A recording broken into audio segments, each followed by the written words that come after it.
Bonjour à toutes et à tous, c'est Hermès, j'espère que vous allez bien. Je vous souhaite d'ores et déjà un excellent week-end. Je posterai cette vidéo à 7h du matin, je la tourne en fin de journée d'hier. On a le temps chez les rois. Je ferai ma vidéo demain sur le top 10 de mes crypto-actifs ou un top 5 de mes crypto-actifs et j'essaierai de les expliquer un petit peu pourquoi je suis rentré. J'ai exposé un peu plus mon portefeuille sur ces crypto-actifs parmi tant d'autres. Donc vous l'aurez demain. J'aimerais qu'on prenne juste un tout petit peu de recul, faire un peu de psychologie. On a le temps le samedi, c'est le week-end. Il n'y a peut-être pas grand-chose qui va se passer. Probablement purement de la chasse à la liquidité. Je vous rappelle que les mouvements du week-end sont généralement annulés à l'ouverture de Wall Street le lundi à 15h30. On va parler Bitcoin, on va parler aussi S&P 500, parce que je voulais vous montrer quelque chose de très intéressant pour savoir si oui ou non on est sorti d'affaires et qu'est-ce qui pourrait éventuellement nous attendre, parce qu'on sait malheureusement toujours pas le moment de lever les bras en l'air, malgré des jolies bougies vertes, ou bleues pour moi. Et j'aimerais qu'on revienne en fait sur des structures en W, par rapport à des double bottoms qu'on peut interpréter. J'ai tendance à dire très régulièrement, et je vous l'accorde, que les V-bottoms sont menés à être retestés. C'est réel, ça arrive dans 80 voire 90% des cas, mais il ne faut pas non plus s'accrocher en fait à ces biais psychologiques qui peuvent en fait être des biais psychologiques, car parfois on peut les annuler, ces V-bottom, et en les transformant avec des énormes structures en W, avec des time frames supérieurs. J'aimerais qu'on en parle et qu'on prenne le temps d'en discuter ensemble. Je pense que ça va être extrêmement intéressant. On commence maintenant. Mais avant de commencer, je vous invite bien évidemment à rejoindre le Discord des Rois du Marché. Le lien sera dans la description de cette vidéo. À l'intérieur, énormément de salons, analyses graphiques, discussions sur les crypto-actifs, sur les fondamentaux, sur le money management. On est plutôt moyen long terme chez les Rois, mais on fait aussi un petit peu de live trading. Ça a été demandé par plusieurs membres de la communauté. C'est très sympa parce qu'on commence à avoir des jolis patterns, des jolis setups de continuation, quelques graphiques, quelques trendlines. On peut expliquer également comment on peut éventuellement rentrer en position, à quel moment on peut sortir en position et quels sont nos indicateurs que nous utilisons pour pouvoir prendre ou non cette position. J'essaierai moi de mon côté de vous en mettre quelques-uns, peut-être un par jour. Ça peut être marrant de voir si et de reprendre mes anciens setups d'il y a quelques années en arrière pour éventuellement vous expliquer moi comment je faisais, même si je ne le fais plus aujourd'hui, et comment j'arrivais à rationaliser des positions d'entrée sur de l'intraday ou sur du day trading. Ça peut être peut-être intéressant pour les membres qui souhaitent s'y essayer avec une toute petite fraction de leur capital d'investissement, bien évidemment. Je le sais, c'est intéressant d'aller chercher cette adrénaline sur les marchés financiers, parce que quand on est moyen long terme et qu'on tend à regarder les vidéos des rois et bientôt d'autres influenceurs qui sont de plus en plus nombreux aujourd'hui, et puis c'est normal et c'est une très bonne chose pour la communauté crypto dans son ensemble, et d'un point de vue bien évidemment francophone, on a tendance à dire oui mais c'est bien gentil, mais si on attend des structures de marché en weekly, c'est quand même des semaines, et si on les attend en daily au minimum, bah c'est quand même peut-être aussi plusieurs semaines en attendant ces structures-là. Effectivement, on peut être tenté de se mettre un petit peu sur les contrats futurs et aller faire un peu de scalping, un peu de trading, et je pense que c'est aussi important, et notamment avec les membres expérimentés, d'aller chercher ces rationalités, et ces rationalités pour pouvoir encadrer un setup de trading. Donc pourquoi pas, j'aimerais pas aller dans cette direction-là, c'est pas du tout l'objectif du Discord ou de la chaîne YouTube, on est vraiment plutôt long terme, mais ça peut être quand même intéressant d'encadrer des choses et de vous apporter un maximum de valeur si vous souhaitez vous y essayer, bien évidemment. Vous y trouverez également une documentation qui s'appelle la stratégie des 4 rois qu'on utilise chez les rois. Je vous l'offre gratuitement, c'est quelque chose que j'utilise moi depuis des années et qui m'offre d'excellents résultats sur le moyen long terme. C'est une dizaine de pages, n'hésitez pas à la télécharger. Pourquoi pas vous en imprégner, vous en inspirer pour que vous aussi vous puissiez trouver votre propre style d'investissement. J'y pense parce que je viens de voir sur le Discord que j'avais fait cette recherche sur forking de Eric et de je ne sais plus qui malheureusement, Céleste, Bruno Céleste, oui c'est bien ça. Donc c'est deux développeurs qui nous ont proposé en fait un outil pour aller chercher, ça s'appelle forking.xyz/, après vous avez le petit dièse, mais vous pouvez l'enlever, hein, ça marche très très bien. Vous le retrouverez dans la documentation ou dans les annonces du Discord. C'est très intéressant quand vous lisez la documentation des rois du Bitcoin. En fait, ils ont parfaitement repris, mais d'un point de vue de développement, en s'imprégnant de CoinMarketCap et de CoinGecko, pour aller déceler en un seul coup d'œil les premières classes, les classes éco, les zones de tech profit, si c'est dans la zone ou pas dans la zone, est-ce qu'il faut attendre, est-ce qu'il ne faut pas attendre. C'est extrêmement bien fait. Donc vous avez ici listé les 500 principales crypto-actifs les plus capitalisés, il y en a donc énormément. Et vous voyez par exemple sur Bitcoin qu'on n'est pas actuellement en classe éco, on est en fait dans la patience, il faut attendre actuellement. Après, vous avez XRP, c'est good, bon, c'est best, c'est good, c'est pas mal. Donc XRP, par contre, c'est excellent puisque ça doit être en première classe. Cardano, Solana, c'est good, ça veut dire que c'est rentré en classe éco. On va le vérifier ensemble, c'est aux alentours des 91 $ actuellement. Par rapport à l'ATH, c'est à moins 64% de l'ATH côté Solana. C'est capitalisé, donc la full cap, l'intégralité des jetons seront libérés, donc c'est 46 milliards de dollars actuellement. Et en circulation, je pense que c'est... Ah oui, le nombre de tokens en circulation, 319 millions. Ok, donc très très intéressant ce site. Vous pouvez faire des tris avec les exchanges, les meilleurs prix en classe éco, en première classe. Vous pouvez également les trier comme ceci. Je vais prendre par ceux qui se sont fait dégommer depuis l'ATH. Vous cliquez sur ATH et vous avez par exemple Rêve qui a perdu 99,80% depuis son ATH. Si on baisse un petit peu, vous avez Dante par exemple qui a perdu 97% depuis son ATH, etc. Donc les ATH sont pris sur CoinGecko, c'est pas forcément véritable. Est-ce qu'il y a eu des grosses mèches qui n'ont malheureusement pas été pris en compte dans les order books? C'est possible aussi, donc faites bien vos recherches dans ce sens-là. Vous avez le Doge Jones de Mars, le Elon qui a perdu 97,61% depuis son ATH. Ok, je ne savais même pas. Donc est-ce que c'est intéressant ou pas d'investir dans ce type de token? Pourquoi pas? On regardera bien les structures, on s'imprègne bien de la stratégie des 4 euros si ça vous intéresse. Et puis derrière, on peut les Zcash, très intéressant, 98%. Depuis son ATH, on va vérifier ça, c'est intéressant d'aller voir Zcash. J'y suis rentré récemment, j'avais fait un arbitrage dessus. Oui, à mon avis, je l'aurais peut-être pas sur Binance, même si ça fait assez longtemps que c'est sur Binance. Je vais le passer en weekly. Si, c'est... Waouh, c'était monté haut quand même. C'était monté haut, ouais, effectivement. C'était monté à 880 $, donc c'est 90% de son ATH, mais il doit avoir peut-être des gros pics qui sont montés bien plus haut que ça. On va aller regarder sur Zcash. On va regarder sur CoinMarketCap. C'est là où j'utilise mes ATH, mais pour Bruno et pour Eric, c'était difficile d'aller récupérer ces ATH au niveau des API. Ouais, on voit que ici c'est monté même à 1600 $. Ah ouais, bien 80, c'est incroyable. Intéressant, très intéressant. Donc c'est clairement ici, dans ces jolies structures en W Weekly, qu'on peut éventuellement investir dans ce type de tokens qui, pour moi, sont encore en vie depuis qu'ils ont fait des magnifiques structures en double bottom en trimestriel. La structure est donnée, dernière arrivée, premier sorti. On va faire de la chasse à la liquidité, zone de rechargement de vente logique et on redescend pour aller chercher les bas de range en veillant à ne pas casser les précédents lots. Je le répète très régulièrement, ça n'a toujours pas été cassé, juste ici sur les 85 $ pour notre ami Zek. Voilà, super site que vous pouvez télécharger. Je vous le remets dans la description de la vidéo YouTube. Si vous voulez des explications, direction le Discord. Également, merci encore une fois Bruno Céleste et Eric 13, me semble-t-il, d'avoir développé cette petite application, également disponible sur mobile. C'est comment on appelle ça? Ça se rétrécit en fait sur le mobile. Ça s'appelle Responsive. Voilà, j'avais oublié le mot. Désolé pour ça. Bon, bah c'est super. Si je reclique sur ATH, à mon avis, on est... Vessus, EVO, Knock, etc. Ok, on repart à zéro, Bitcoin, Ethereum et les plus grosses. Vous pouvez aussi faire une petite recherche ici, d'accord? Si vous faites BTC par exemple, vous avez que BTC, que Bitcoin. Formidable.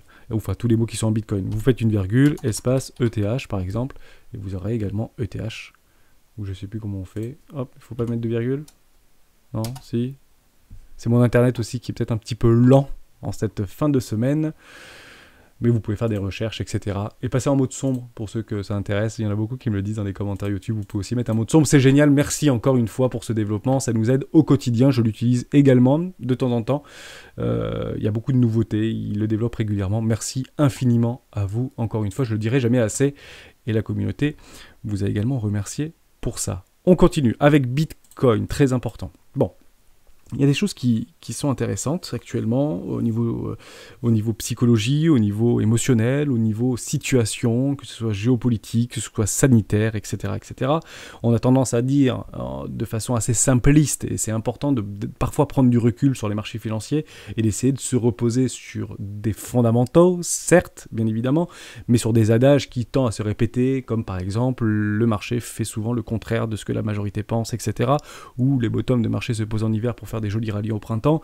Ce n'est pas une certitude toujours absolue, ce sont juste des fractales qui tendent en fait à se reproduire régulièrement. Je rappelle également lors du bear market de 2017, les bottoms de marché sur une structure en M-top en weekly s'étaient posés exactement en hiver, ne nous y trompons pas.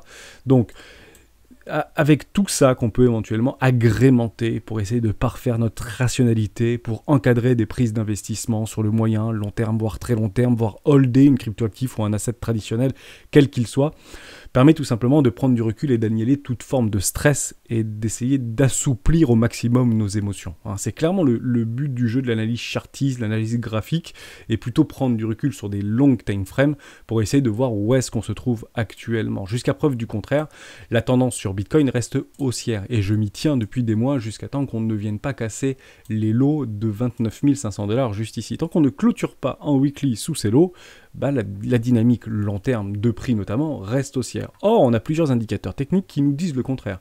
Actuellement, sur notre RSI 21, on est baissier puisqu'on a passé la neutralité des 50, donc la force de ce mouvement sur le moyen long terme est baissière. Et vous le voyez très bien, juste ici, hein, on a des structures de retournement en weekly, je suis bien en weekly, avec des patterns, ça descend, on fait le pullback et on redescend.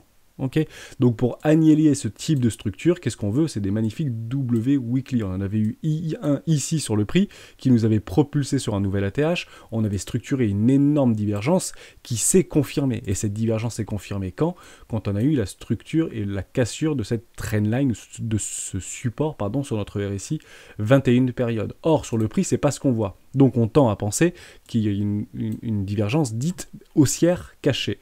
Le RSI tend à descendre, mais notre prix tend à monter. On voit bien que c'est plus haut ici et plus bas ici. Donc on essaye en fait d'agréger l'ensemble de nos indicateurs techniques pour essayer de prendre des décisions et des résolutions et pour être toujours dans le sens du mouvement, malgré des forts retracements. Je rappelle qu'on a perdu plus de 50% depuis le précédent ATH. En somme, il y a des gens qui ont déjà perdu plus de la moitié de leur capital d'investissement, notamment sur les cryptoactifs s'ils avaient acheté le top du marché. Ça arrive plus souvent qu'on ne le pense. Pourquoi? Parce que souvent des ATH sont des situations de mise en lumière sur les médias.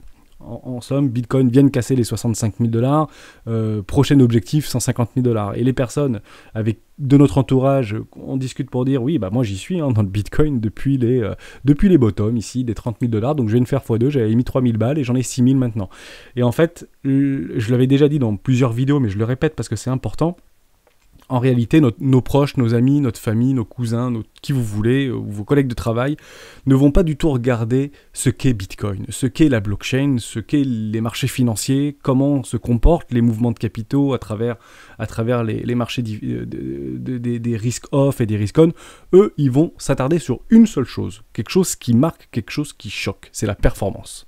En somme, vous leur avez tout simplement expliqué que vous avez mis 3000 balles et que maintenant vous êtes à 6500 balles. Et à ce moment-là, il va dire « moi aussi, je veux faire pareil ». Et généralement, je prends la décision quand j'ai des billets de confirmation qui sont en réalité des billets psychologiques dévastateurs que vous trouvez généralement sur les médias traditionnels, type BFM TV, type TF1, type France 2, type tout ce qui est, et encore que tout ce qui est presse économique, etc., ne sont pas forcément bonnes à prendre, mais grosso modo, vous avez énormément de confluences médiatiques qui vont dans le sens où le prochain arrêt, ce sera les 150 000, 200 000 $. Est-ce que les 1 million sont atteignables? C'est quelque chose que vous allez voir en permanence sur les médias traditionnels. Pourquoi? Parce qu'ils vont aussi chercher du clic et des vues pour pouvoir vendre leur communication, bien évidemment, et leur publicité. C'est comme ça que ça fonctionne, bien évidemment. Et souvent, on les fait acheter au pire moment. D'accord? Donc, soyez vigilants avec ça.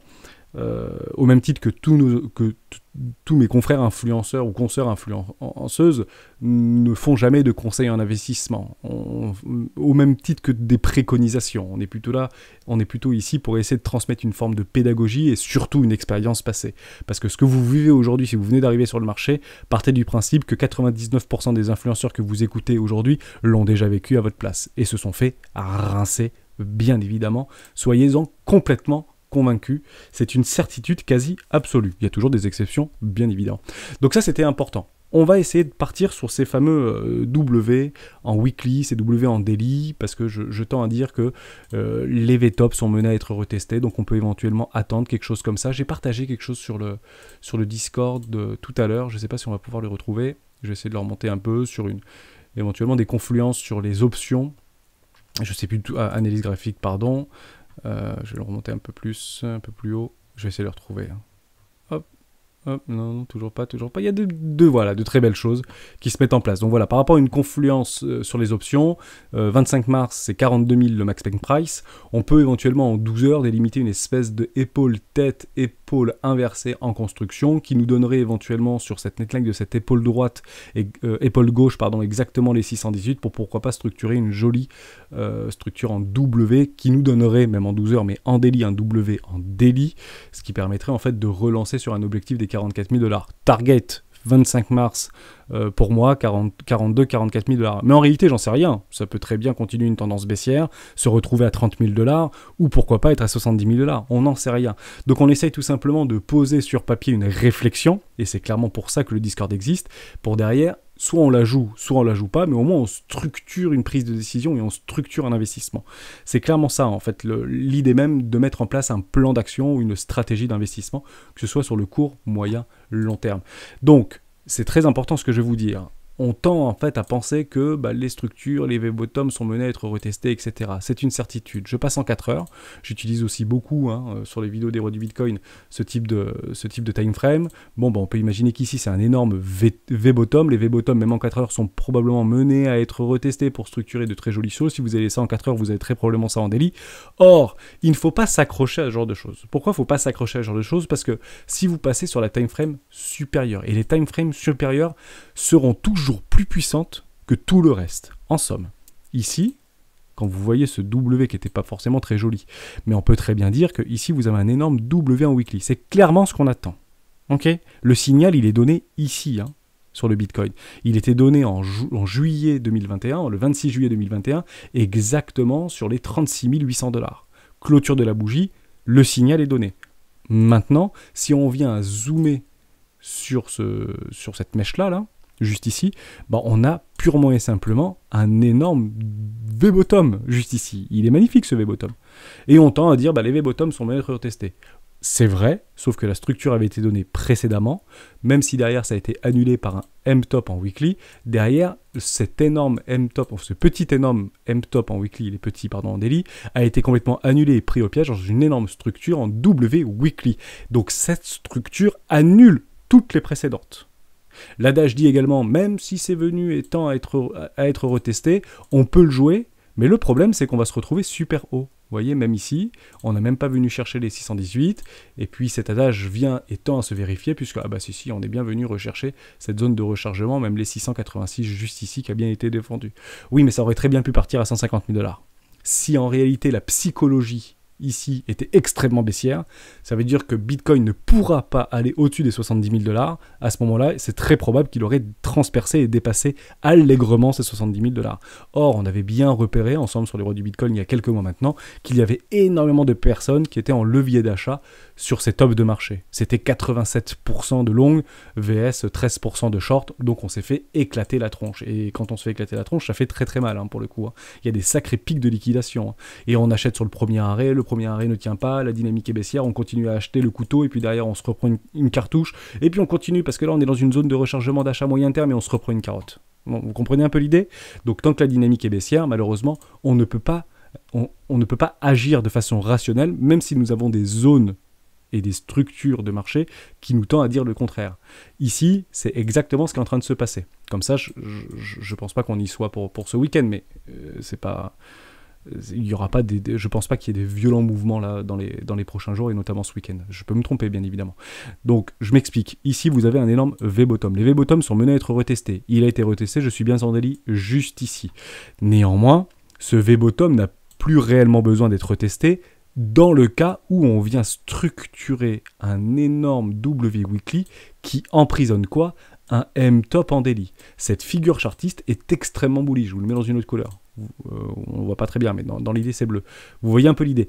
Une énorme structure en W weekly qui vient piéger et emprisonner un M-top en daily, c'est une figure extrêmement bullish. On ne pense plus à ce moment-là que ces V-bottom sont menés à être retestés. Pourquoi? Parce que la time frame supérieure nous a donné le signal. C'est important de le dire. Je vais aller encore plus loin. Comme ça, je gomme quelques biais psychologiques. On voit qu'en daily, pour l'instant, c'est un V-bottom.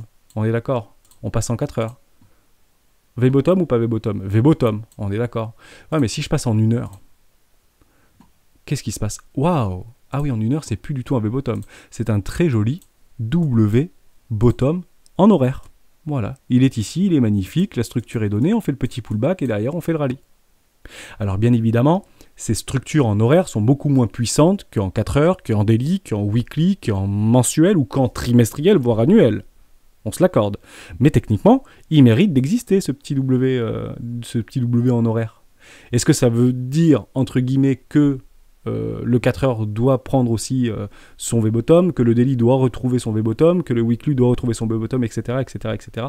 Non, c'est pas une certitude absolue. C'est juste en fait l'idée d'une structure ou d'une pattern en W-weekly ou en M-top qui permet de structurer et de rationner soit une prise de position à la baisse, en vente à découvert, soit une position à l'achat pour les holders, pour les investisseurs ou pour les traders.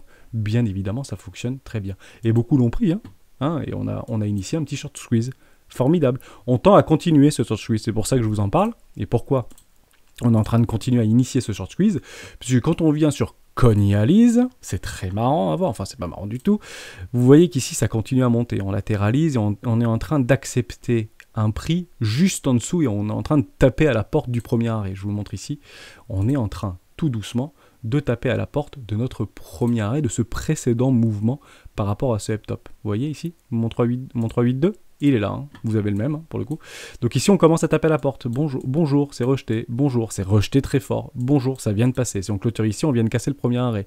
Le plus probable, si ce soir à 1h du matin on casse ce premier arrêt et qu'on ne réintègre pas ce week-end en dessous de ce premier arrêt, le plus probable, qu'est-ce que c'est? De faire un petit tour dans une zone de rechargement de vente logique, juste ici, donc entre les 41 500 $ et les 43 500 $. On tend à essayer de structurer ce type de choses. Est-ce que ça veut dire que c'est gagné? Pas du tout. Pas du tout. Pourquoi? Parce que le plus probable dans cette dynamique baissière d'une structure en M-top qui a été confirmée, ici ce ne sera pas confirmé. Pourquoi? Puisqu'on sera sur un V-bottom, le plus probable qu'est-ce que c'est? C'est de faire un nouveau plus bas. Et de transformer en fait ce M-top en énorme M-top en weekly. M-top daily dans un énorme M-top en weekly à ce moment-là. Donc ce ne sera pas gagné. À quel moment c'est gagné où on peut commencer à dire ou à souffler, et ne serait-ce que ça, souffler, c'est lorsqu'on viendra clôturer une bougie en weekly, parce que ce sera en fait une pattern en weekly, donc on attendra bien la structure en weekly, lorsque vous aurez une jolie bougie bleue qui viendra clôturer ici. Il faut vraiment qu'on l'ait, cette bougie bleue. En daily, elle ne marche pas. C'est vraiment weekly. Pourquoi? Parce que la time frame est bien weekly. Et là, à ce moment-là, on retourne complètement le marché. Continuation haussière. Premier arrêt, on viendra probablement le péter ici. Zone de rechargement de vente. Ici, on hedgera notre position. Petite vidéo dans l'onglet pédagogie, des vidéos d'héros du Bitcoin. Et pourquoi pas nouvelle ATH? Ok, donc on n'y est pas. Mais je pense que c'était peut-être important de faire ce travail-là sur des W bottom qui sont en horaire, qui sont... Alors en minutes, on va peut-être pas y rentrer aussi précisément, mais vous pouvez très bien le faire, bien évidemment. Ça marche aussi très bien. 4 heures, daily, weekly, etc. Si vous avez la structure ici en weekly, on ne s'accroche pas au V-bottom juste en dessous en daily. Okay, vous avez la structure en weekly, ça aliénise l'intégralité des patterns de time frame inférieurs. Ok, néanmoins, ça reste baissier. Pourquoi? Parce que quand je passe en weekly, on est toujours, je viens de vous le dire effectivement sur notre RSI, même si on tend à essayer de structurer des choses sur notre MACD ou sur notre RSI, soyons patients et attendons bien nos structures. Vous avez également la même chose, et je voulais vous en parler, sur... non, mais je vais revenir sur Conyalise parce que j'ai pas envie d'oublier ça. Donc vous voyez juste ici qu'on est en train de taper sur le premier arrêt, mais sur le précédent mouvement en daily, par rapport au M-top, pas tout le mouvement depuis l'ATH. Bon, ça commence à taper un petit peu au portillon. Ici, vous voyez le ratio du funding commencer à être décroissant. En somme, des gens shortent de plus en plus. Mais c'est normal qu'ils shortent, puisque tant qu'on ne vient pas casser le premier arrêt, le plus probable, qu'est-ce que c'est de faire un nouveau plus bas. Donc il est logique qu'ici, il y ait des traders de tendance. Pourquoi des traders de tendance? Parce que la tendance est baissière en daily, de prendre des shorts en 4 heures ou en horaire. Ce qui est complètement logique, puisque la tendance est baissière. En horaire, pardon, c'est haussier pour le coup, parce qu'on a bien une structure en WDI. Mais techniquement, en 4 heures et en daily, la dynamique est baissière. Tant qu'on ne vient pas casser le premier arrêt, le plus probable, c'est de faire un nouveau plus bas. On voit notre open interest qui continue à augmenter, mais il y a quand même une décroissance par rapport à notre funding. Et ici, notre ratio long-short tend à faire notre petit flipping, à s'inverser. Plus de shorters en compte sur le court terme que de long. C'est extrêmement positif. Pour faire quoi? Pour accumuler ce qu'on appelle des poches de liquidité juste ici, au nord, pour pouvoir initier un short squeeze. Et le marché ira où? Là où c'est le plus rentable pour lui. Et actuellement, on est en train de voir sous nos yeux, et notamment sur Conyalise, qu'il semblerait qu'il y ait plus de vendeurs motivés à découvert, qui ne veulent pas voir ce marché monter, plutôt que de personnes qui sont en train de long ce marché. Pourquoi? Parce que ça fait toujours mal de voir ce type de choses. Ça frappe souvent les esprits de voir ce type de choses. Bien évidemment, des accélérations baissières, même si c'est en 4 heures, si on est beaucoup sous les feux des projecteurs, et il est normal de ne pas acheter ici. Pourquoi il est normal de ne pas acheter ici? sur des time frames, sur des petites time frames. Parce qu'on n'achète pas sous résistance. Voilà, vous l'avez ici. Ici, regardez, hein, je vous montre. Je passe en délit. Comme ça, je vous montre un petit peu toute la technique et la psychologie sur les marchés financiers. Hop, je reviens ici, c'était beaucoup plus petit. Ok. Ici, vous aviez en fait ce qu'on appelle un énorme support. D'accord? On est venu structurer un W daily, derrière on fait le rallye, on revient, on tape une fois et on casse en fait. Et ce support devient par nécessité ou devient, de par sa composition, une résistance maintenant. Et vous le voyez bien qu'on rebondit une fois dessus, on rebondit encore sur cette résistance et on tente de venir flusher le cours, de repousser le cours, et on casse en fait cette résistance. Dès lors, cette résistance devient quoi? Cette résistance devient donc support à ce moment-là. Et on structure quoi au-dessus de ce support et de cette magnifique trendline que nous avions analysée ensemble, qui est juste ici, un magnifique M-top derrière la trendline en daily. Derrière, on vient chercher ce support-là. Donc la résistance précédente qui est devenue support, lorsqu'on l'a cassée, quand on casse la résistance, ça devient support. On tape une fois dessus, on tape deux fois dessus, on la transperce. Donc maintenant, ce support devient résistance. Où est le cours exactement actuellement? Sous une résistance. Et on attend qu'il vienne breaker. Et si ça vient à breaker, donc le premier arrêt court terme, je vous le remontre, juste ici. Je vais bien le tendre comme ça, vous allez bien le voir. Voilà, si on vient bien breaker ici le 382 et qu'on passe au-dessus et qu'on clôture au-dessus de cette résistance, elle deviendra donc support, pullback et pourquoi pas faire une continuation haussière, zone de rechargement de vente, etc. Ok? Voilà pour ça. C'est pour ça que finalement on voit que le cours il est un petit peu en train de latéraliser depuis toute l'après-midi. Juste, on trace les supports et les résistances et c'est complètement logique de voir ici le cours s'arrêter. Je pense que sur Ichimoku Kinkoyo, on doit être sur un bas de nuage ici. On est en train d'essayer de transpercer le nuage. En daily probablement. Ou en weekly, il doit avoir peut-être une... je ne l'ai pas ici, c'est pas très grave. À confirmer, mettez-le moi dans le Discord pour ceux qui utilisent Ichimoku Kinkoyo. Ça, c'était la première chose. On vient sur le S&P 500. Je voulais vous montrer quelque chose de très intéressant. Donc, on part sur ce fameux V-bottom. Les V-bottom sont éventuellement menés à être retestés. Il n'y a pas de problème avec ça. Donc, on peut éventuellement attendre. Du moment qu'on clôture ici, c'est très positif. Hein. D'ailleurs, je vous avais dit, si on vient à clôturer la semaine en dessous des... 4220 points, c'est pas bullish l'histoire. Mais là, c'est bullish l'histoire. On est en train de faire un doji, une dragonfly. Hein. C'est très très bullish comme pattern. Je dis pas que les queues ne peuvent pas éventuellement être mangées pour derrière structurer un magnifique W daily au minimum, voire weekly, aucun problème. Mais là, pour le coup, c'est extrêmement bullish. Extrêmement bullish. On réintègre le range précédent, pardon. C'est sympa, hein. Pour le coup, hein. Il faut pas s'y tromper, hein. Ça a très très bien été pris par le marché, en tout cas depuis ces 2 derniers jours ou ces dernières 48 heures. Excellentissime. Ça ne veut pas dire que c'est gagné, puisque la structure est donnée. Hein. Tant qu'on n'a pas de structure, on ne lève pas les bras en l'air tout de suite. Hein. C'est comme sur Bitcoin, on attendra un petit peu. Évidemment, vous avez parfaitement compris ce que j'essaie de vous dire. Pareil ici, on réintègre le range, on clôture bien au-dessus des 13 100 points. Je vous avais dit si on clôture en dessous des 13 100 points, sauf qu'il peut. On a vachement bien racheté, il y a vraiment des acheteurs sur ce marché, et c'est pas des petits qui achètent. Là, les petits, ils ont tout vendu ici. Hein. Mais il y a une très grande partie des gens qui ont probablement shorté les indices pour couvrir leur portefeuille d'investissement. Quand je dis petit portefeuille, c'est moins d'1 million de dollars. Hein, donc c'est quand même des gros portefeuilles, hein. 1 million de dollars, c'est pas un petit peu d'argent, c'est beaucoup d'argent, mais partez du principe qu'il y en a beaucoup qui ont dû se hedger et se protéger en voyant effectivement l'accélération, l'envahissement de la Russie en Ukraine, ça fait jouer énormément les émotions, et le marché fait souvent le contraire de ce que la majorité pense ou font, bien évidemment, et derrière ça a très très bien été racheté, bravo à vous. Je reviens sur le S&P 500, je voulais vous montrer un truc important, notamment en daily, sur notre petit RSI en 21 périodes. Je vais vous le mettre ici un petit peu gros. C'est Socrate. Hein. J'ai récupéré ça de Socrate. C'était un membre d'une ancienne communauté que je suivais beaucoup, que j'apprécie beaucoup, un trader très expérimenté, qui avait créé son propre RSI pour essayer de délimiter des divergences et de confirmer des divergences visuellement.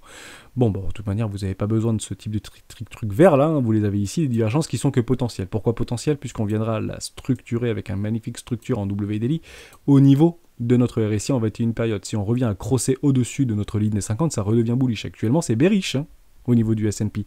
Les structures sont données. Hein, on a clôturé en dessous, si je ne m'abuse. Je suis quasiment... Oui, je suis quasiment sûr, on l'avait vu dans la vidéo là, cette semaine. On va zoomer très fort, pardon. Hop, juste ici. Pardon, c'est pas ça que je voulais faire. On va zoomer très fort. Ah, on a bien clôturé cette bougie ici, en dessous de ces précédentes lignes de coup. On regarde ensemble. Ça va me faire mentir. Non, c'est bon, regardez. Hein. Vous voyez, C'est précis, hein, les marchés financiers. Juste ici, vous voyez que le rouge est bien en dessous de ma petite ligne violette. Donc on a bien clôturé une continuation baissière. Même si c'est très fortement ravalé, la structure long terme est donnée. Donc on attendra pour annuler cette structure long terme en M-top en weekly, un W weekly. Dans le sens, soyez patient. Ok? Mais c'est pas ce que je voulais vous montrer, et notamment en weekly. Ah bah j'étais en délit. C'est pas très grave, c'est assez similaire. Donc ici, vous voyez un petit peu de vert là. Bon bah c'est sympa, ça veut dire qu'on a une divergence qui est en train de se mettre en place. Ok? Est-ce que c'est quelque chose qu'on avait déjà vu précédemment? Et vous allez voir où est-ce que je veux en venir, c'est très intéressant, restez avec moi. Ici on a même, hop, voilà, du bleu, maintenant c'est du vert. Bon, ok, est-ce qu'on avait déjà vu ce type de choses précédemment, hein, au niveau vraiment de ces extrêmes, qu'on vient de taper la borne des 30, c'est des zones extrêmes. Les vendeurs ont la main, la force du mouvement en faveur des vendeurs ici, on crée de la divergence. On va revenir un petit peu en arrière, et on voit exactement la même chose, c'était quand? En daily, hein, en mars 2021. Et on voit qu'on a fait à peu près la même chose. On était venu transpercer un petit peu ces extrêmes en dessous des 30, et on tendait à créer en fait des divergences qui sont venues à se confirmer juste ici, même si on est encore en dessous d'une zone de neutralité, d'accord? On a bien commencé ce rallye avec une très jolie structure en W daily. Ok, pas de problème. Est-ce que c'est déjà arrivé? Donc on peut, en fait, en toute logique, penser que ce qui s'est passé en fait en mars 2020, c'est exactement ce qui est en train de se passer sur le S&P 500 en février 2022, et on tend en fait à produire exactement la même chose avec une petite structure en W daily, pourquoi pas. En somme, on est en train de poser des bottoms de marché. Est-ce que à ce moment-là, et si on voit qu'on vient à bien clôturer un W daily, on est sorti d'affaire? C'est pas parce qu'on regarde un tout petit peu dans le rétro que ça tend en fait à venir se reproduire. Il faut peut-être aller un tout petit peu plus loin et regarder dans le rétro ce qui s'était passé. Et je continue à aller un peu plus loin, un peu plus loin, un peu plus loin, voire beaucoup plus loin. Regardez bien. Beaucoup plus loin encore. Bah c'était où? Ah oui, c'était là, pardon. Non, j'étais pas beaucoup plus loin, c'était en 2018. Voilà, octobre 2018. Je suis allé trop loin, donc je reviens. Donc c'était février 2022, la structure, on voit exactement la même chose sur notre RSI, avec des petites pointes vertes ici. Ensuite, on est en mars 2020. Et maintenant, nous sommes en 2018, en octobre 2018. Vous voyez ici, on a une petite structure qui n'a bien sûr pas été confirmée. Ceci étant dit, on peut regarder très fort. Non, on n'a pas structuré de W daily, ok? Donc, soyons, entre guillemets, patients. Parce que si on ne l'est pas, on peut se faire exploser les dents. C'est pour ça qu'il faut bien attendre les structures. Mais vous voyez effectivement qu'ici, vous avez exactement les mêmes choses. Hein. On structure des choses sur notre RSI en 21 périodes, on a des jolies structures sur notre RSI, on vient reneutraliser au-dessus de la ligne des 50. Donc à ce moment-là très précis, on peut éventuellement appuyer un petit peu fort sur l'action d'achat, notamment sur les valeurs technologiques ou sur les bonnes valeurs capitalisées américaines. Mais derrière, qu'est-ce qui se passe? On se fait exploser la tronche. Alors qu'on a exactement le même contexte de marché. Une jolie divergence qui tend à se confirmer avec une magnifique structure sur notre RSI, c'est validé en daily, et derrière notre indicateur technique, en réalité, c'est probablement trompé. En réalité, un indicateur technique ne se trompe pas. Un indicateur n'a qu'un seul objectif, c'est de pouvoir structurer et de rationaliser un investissement. C'est son seul objectif, c'est son seul devoir. On n'utilise les indicateurs techniques que pour ça. Okay, ça sert pas entre guillemets à prévenir un mouvement de prix, parce qu'aucun indicateur technique, ni ici, ni personne, ni moi, ne peut prédire une direction de prix, que ce soit sur le court, moyen ou long terme. C'est impossible. On peut avoir raison très souvent, lorsqu'on encadre et qu'on a de l'expérience, mais on ne peut pas avoir raison tout le temps. Ça nous le prouve encore une fois sur les S&P 500. Et on se fait éclater la tronche, hein, et ça fait d'ailleurs mal. Hein.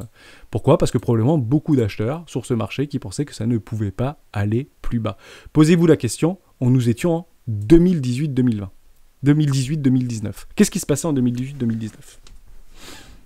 On réfléchit. Pas grand-chose.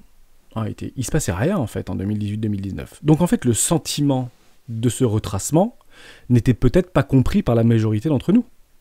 Il n'y a pas eu de guerre, il n'y a pas eu de crise. 2018-2019, il n'y avait pas de choses sur le Covid, c'était après. Finalement, il n'y avait pas grand-chose, juste les choses en fait politiques ou géopolitiques du quotidien, le chômage, le pouvoir d'achat, 2017 et les gilets jaunes. Oui, effectivement, les gilets jaunes, mais là on est sur le S&P 500. Il y avait Trump aussi qui était au pouvoir, mais qui était je dis peut-être une bêtise, 2018, 2019, mais oui, il venait d'être au pouvoir. Est-ce que ça a éventuellement fait flusher les marchés? Ah oui, d'ailleurs, probablement fait flusher les marchés, maintenant que vous en parlez, c'était quand l'élection présidentielle aux États-Unis, parce que pour le coup, c'était plutôt un républicain. Les républicains, c'est plutôt sympa au niveau des actions et de la philanthropie financière, donc peut-être que ça a été buy the rumor, sell the news, comme on dit. C'est peut-être ça, pour le coup, on pourrait vérifier. Mais à part ça, ce qui est intéressant, c'est de reprendre par rapport au Bitcoin. Parce qu'au Bitcoin, c'était quoi exactement? Souvenez-vous, décembre 2018.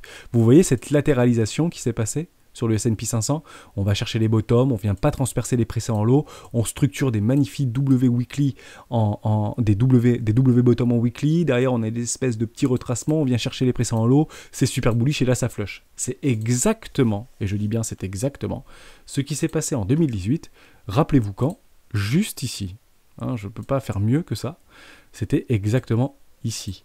Bear market, rappelez-vous, de 2017-2018, et juste ici nous étions en novembre, décembre 2018. Exactement ici. On vient à flusher. Pourquoi? Parce que la majorité pensait que ça ne pouvait que aller plus haut. Le retour à l'emploi, Trump au pouvoir, les marchés qui montent, il y a plein des grands projets, des grands tout ce que vous voulez. Donc en fait, la situation géopolitique économique mondiale était plutôt croissante, j'ai envie de dire à ce moment-là. En tout cas, il n'y avait pas de choses qui pouvaient arrêter ou déstabiliser notre progression, notre croissance. Vous comprenez? Des taux extrêmement bas, on avait des taux immobiliers à moins de 1%, enfin, pour le coup, il y avait la planche à billets qui tournait bien, ça fonctionnait bien, on était au notre 5e ou 6e quantitative easing en Europe, pas de problème. Bon, bah derrière, le marché flush. Ok, très bien. Ça, c'est quelque chose de très important à dire. Pourquoi c'est très important à dire en ce moment? Parce que rien n'est fait actuellement pour que le marché monte. Il n'y a aucune news qui est fait pour que le marché monte. Guerre en Ukraine contre la Russie et potentiellement l'Europe et le reste du monde. Crise sanitaire du Covid qui est encore sous nos pieds. On a encore un pass vaccinal ou un pass sanitaire obligatoire. Sachons-le. On a l'augmentation des taux en mars prochain de 0,25 points. C'est pas énorme, mais ça peut encore augmenter. L'inflation est à notre porte. Non, elle n'est pas à notre porte. Elle est existante et elle est là. Partout dans le monde, il y a de l'inflation. À quel moment dans cette prise de conscience-là, d'un point de vue rationnel, on peut estimer qu'en fait, l'économie actuellement est bonne pour le marché? À aucun moment on peut l'estimer. Or, on voit des magnifiques reprises, on voit des trucs qui sont en train de monter, on voit le Bitcoin qui casse pas ses précédents lots, qui est en train de même de racheter et potentiellement nous structurer un magnifique W Weekly, parce qu'en réalité, les gens en fait qui pilotent les baleines, les West, qui pilotent en fait ces énormes institutions financières, sont complètement décorrélés du fondamental qui se passe au niveau de la planète, mais complètement déconnectés. En réalité, même si on peut dire que ce sont des baleines qui se battent contre ces baleines, et ce, quotidiennement.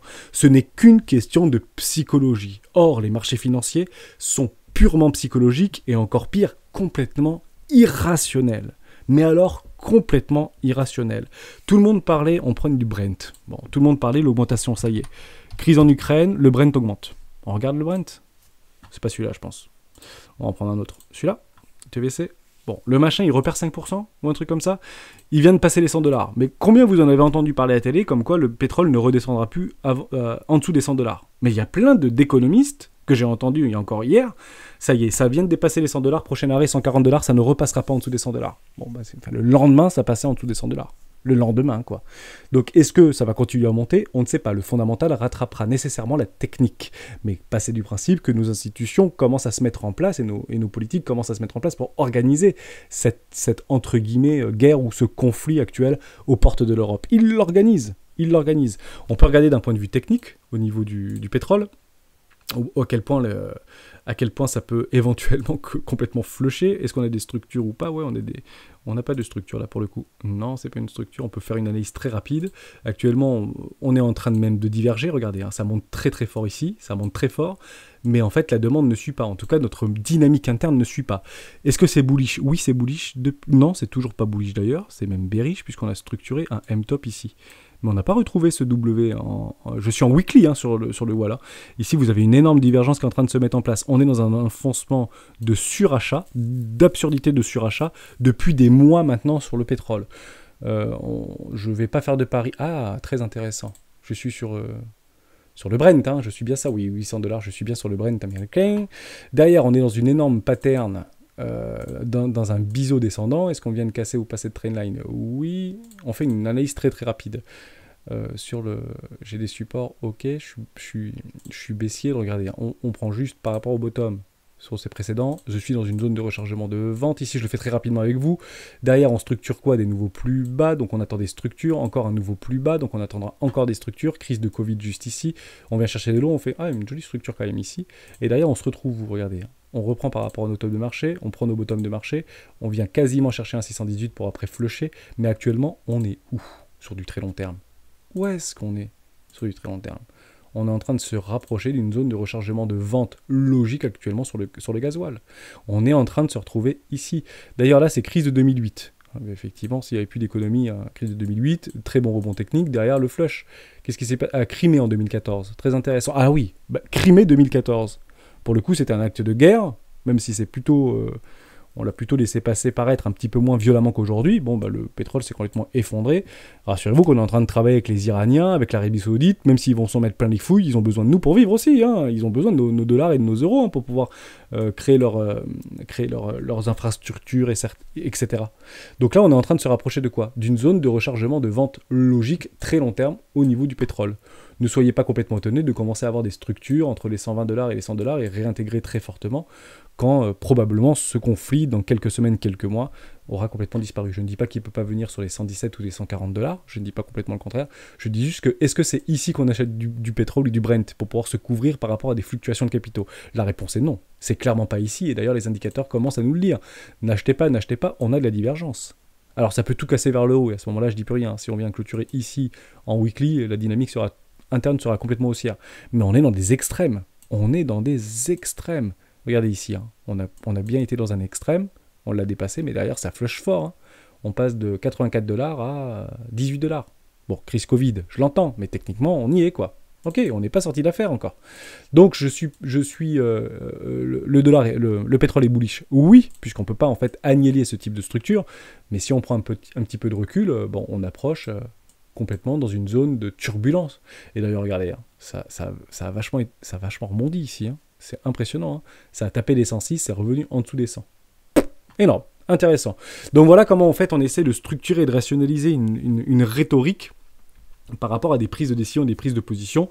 En somme, avec l'expérience, vous allez commencer à vous enlever tous ces billets psychologiques extérieurs, en fait, qui vous polluent et qui vous empêchent d'appuyer sur le bouton de façon rationnelle. Et si vous appuyez sur le bouton de façon rationnelle, alors que vous avez des structures, des retournements de tendance, etc., qu'est-ce qui se passe? Il se passe que vous vendez peut-être trop vite et ne vous suivez pas toute la tendance parce que vous n'avez pas mis en place des objectifs de vente complètement réalistes et logiques.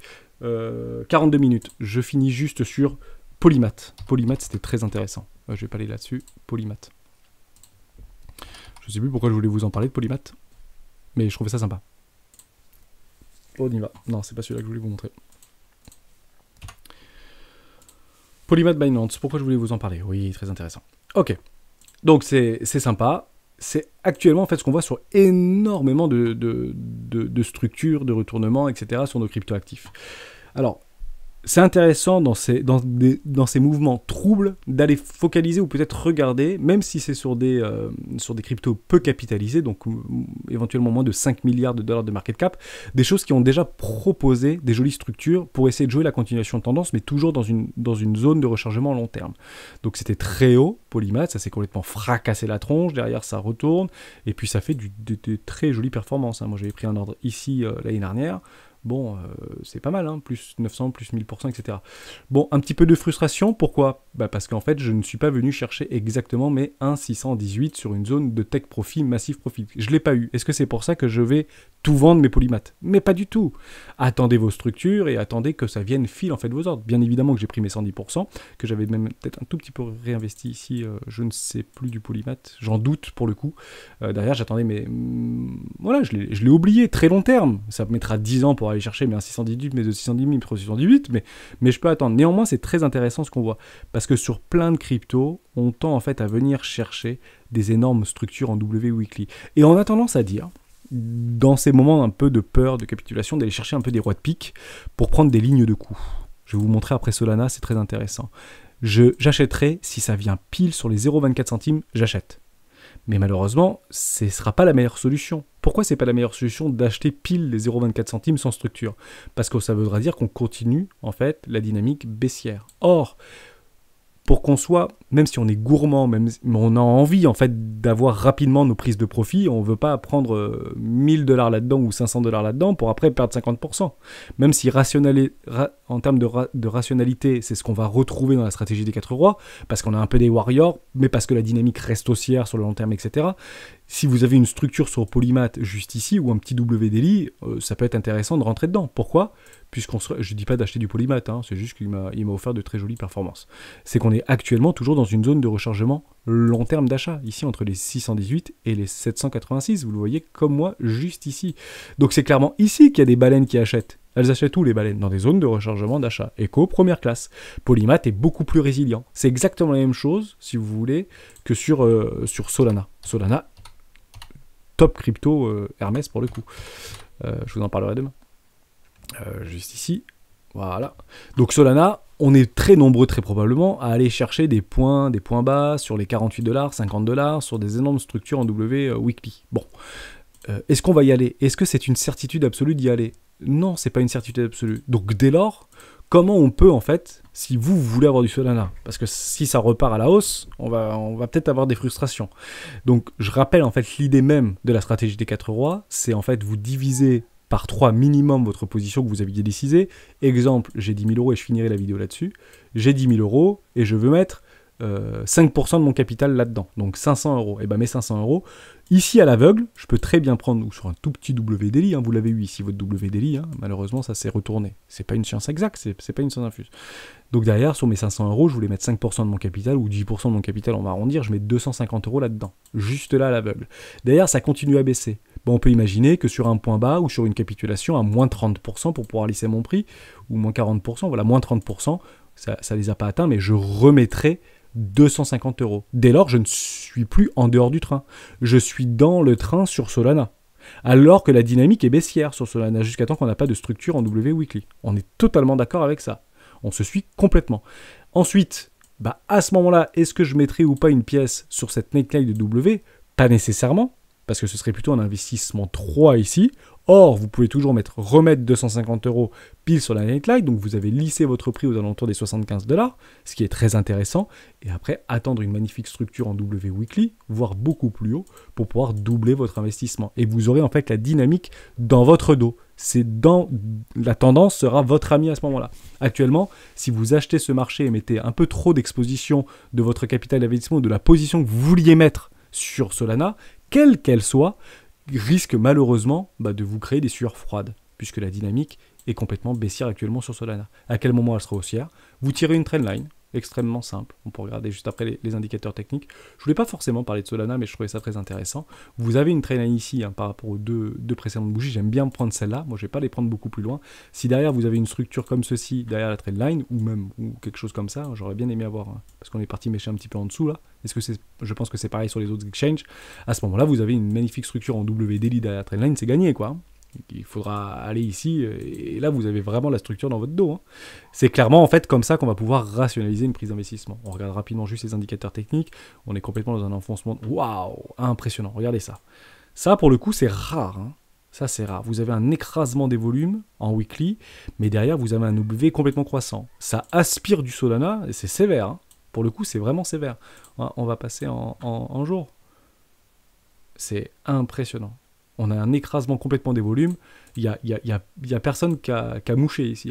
Les gros, en fait, ils ont tout simplement pas vendu. Donc si les gros étaient là-dedans, partez du principe que des baleines n'ont pas vendu encore. Ok ? Elles n'ont pas du tout capitulé. L'OBV est complètement croissant. On était rentré dans un enfoncement de stupidité, de survente ici. Vous avez une structure qui est complètement bullish en daily. On accroche les zéros. Mais moi, j'aime bien avoir des structures. Donc je dirais que pour l'instant, la dynamique de fond reste haussière quand même, en daily, donc c'est plutôt court terme. Oui, on le voit d'ailleurs ici, on est en train de faire des nouveaux lots. C'est dommage qu'on ait fait ces nouveaux lots, qu'on vienne casser ici. C'est vraiment pour enlever tous les petits vendeurs agressifs, les petits acheteurs agressifs, qui sont à levier d'achat. Pouc, on vient les pinguer. Attendez des petites structures, mais si vous avez quelque chose comme ça, pas de problème, quoi. Une magnifique structure en W, moi je le confirme totalement, même en daily ici. Ça peut être super intéressant au niveau de Solana. J'aime beaucoup cette crypto. Probablement un Ethereum killer. Je sais qu'il y en a beaucoup qui n'aiment pas que je dise ça, mais c'est clairement un peu l'idée. Et pourquoi pas Solana Ethereum killer.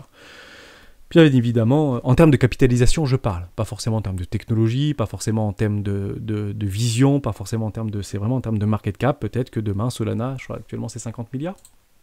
On finira là-dessus. Solana, on parle beaucoup, mais je pense que c'était important de faire ce travail sur les W, etc. et sur les dynamiques. Ouais, 50 milliards, donc c'est 10% actuellement de la valorisation de Solana. Très probable que ça en fasse 20 ou 25, voire 50 dans les prochains mois, prochaines années.